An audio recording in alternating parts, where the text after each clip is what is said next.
Hello, my name is Wiley. I work with Athena AI. We are a company who helps you guys get into your dream colleges, whether that's through the Common App or the college essay where we really specialize. Our website will be in bio. Just go check it out. I promise it's good. But anyways, in today's video, we're going to be looking at each year of high school. I'll break it down freshman through senior and what you should be doing in each year in order to prepare yourself for college. So if you want to skip to a certain year, I'll put the timestamps in the description below, but I would recommend watching the whole video so that you have a good idea of, have I been doing this? What do I need to pick up on? That type of thing. All right, so freshman year, you've made it out of middle school.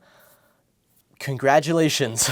Welcome to the hardest part of school. For some, high school can be a little scary, a little daunting, and even harder than college ends up being. So just get ready to lock in. There isn't too much that you can do in freshman year, but we do have a couple recommendations. The first thing we would suggest is just developing a good study plan, getting a high GPA, working with teachers, parents, maybe a tutor if you need it, and just making sure that you have good grades in every class. You can also do extracurriculars like clubs and sports, and that's just going to show college admissions officers that you took the initiative to do something that you're interested in. One of the things that I noticed while I was researching for this video is actually that college admissions officers don't just want you to do things that would look good for, the Common App or the college application process. They want you to do things that you're actually interested in. So starting doing that at a very young age, like in freshman year, is a great way to show that, okay, I'm going to take this next step and I'm going to go out and I'm going to do things that I actually want to do, which actually brings me to my next suggestion for freshmen is to start a comprehensive list of all of your achievements and everything that you've done in high school or before then that shows how perfect of a pick you would be for your potential college in the future. Because come senior year, you're going to have the Common Application and they're going to ask you for some past jobs, past achievements that you want to display, and having that list can help you handpick which ones are really going to show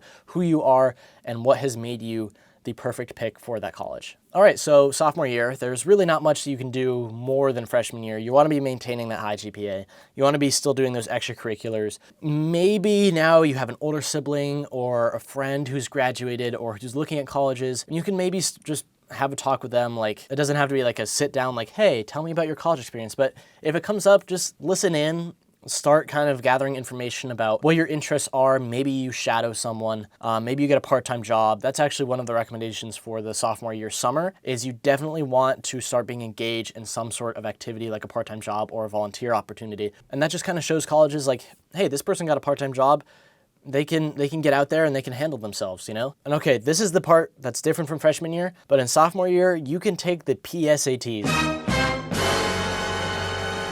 which is the scary test that all high schoolers hate taking unless you love tests.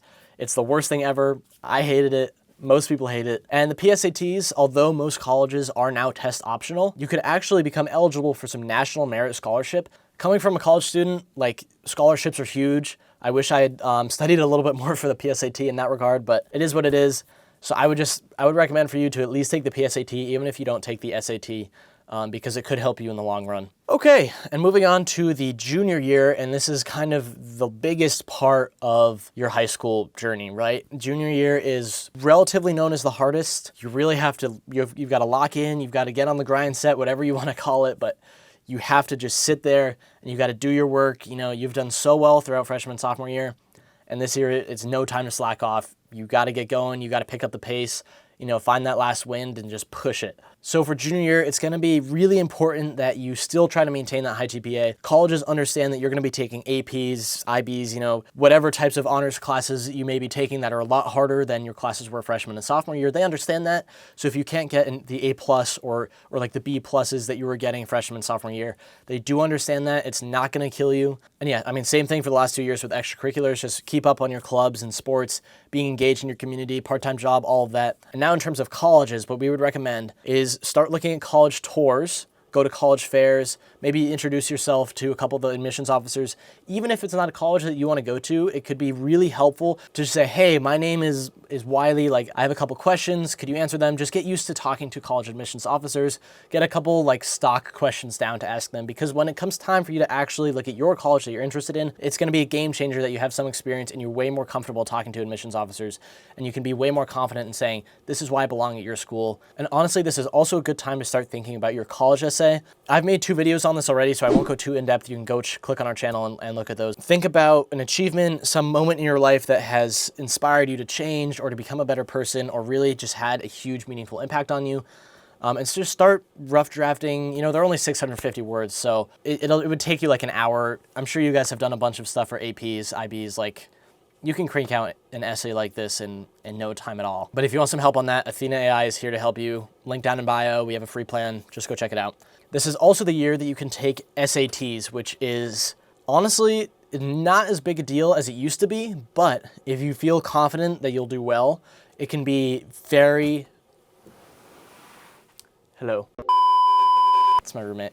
This is also the year that you can take SATs, which I'll be honest is not as helpful as it once was, because most schools used to require that you take them, but now almost all of the schools are test optional. Not submitting an SAT score is not going to hurt you in a test optional school, or it shouldn't. And I haven't heard of a test optional school where not submitting an SAT score helps you, but you never know. You might want to check in with that. But if you think you'll do well on the SAT, it can be a huge game changer, especially for schools where a good score really helps you get in, right? So let's say you're applying to an Ivy, you probably want to take the SAT and score high on that, unless they're test optional, in which you don't have to submit your scores. I would also recommend taking the test either way, because what if for some reason you realize, hey, like I'm really good at this test and I'm gonna score really high, like I might as well submit it. It could also get you some college credit. It might help you apply to some scholarships and get some scholarships. It might actually help you with financial aid from the college that you're looking at, which is my next part, is look into scholarships and financial aid as soon as you can.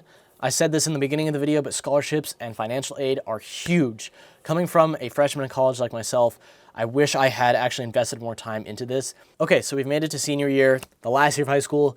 The senior slide or the senior slacking, whatever you want to call it, is going to be huge for you, but you can't stop trying. Colleges will actually look at your first semester grades before making the decision of whether or not they want to accept you into the college. I know senior year, I was just like, oh, can I just be done? But you have to keep going. This is also the time where you want to be doing the Common App. And I'll make another video about this in the future, probably in the next week or so. But the Common App is the biggest part of the college application process because so many colleges take it. My biggest recommendation is that you start filling out the Common App as soon as you can. I think it opens in August, and that's usually before high school starts. And I know it's in the summer, and it's really annoying because it's super annoying, but you just want to sit down maybe for a couple hours on a weekday or something when your friends aren't hanging out or anything, and just look at it at least, like just get a good idea of what's going on. Senior year is also when you really, really, really want to start thinking about your college essay, because you've been trying so hard with your academics, with your extracurriculars all throughout high school,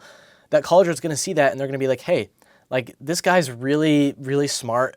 He knows what he's doing. He's been in a lot of clubs. He's had a lot of experience in leadership positions. So now let's read his college essay and see what he's really about. What does he want us to know about him? And I was using me as that example. I don't know if you could tell. The college essay is the biggest part of the Common Application. And Athena AI helps with that a lot. You can check out our website, link in the description. I'm not going to talk about it too much in this video. But what we do is we gather resources from, Ivy League colleges, the college essays that got students into those colleges, and we compare your college essay against that and give you some gradings and some advice on what you could be doing better. So you're essentially just writing like an Ivy League student, but you're still in high school. Colleges are going to eat it up. They're going to love it. So go check that out if you want to. Okay, guys, well, that was it for the video. If you have any questions, please just leave them down below, and I'll do my best to get back to them as soon as I can. And yeah, I'll see you guys on the next one.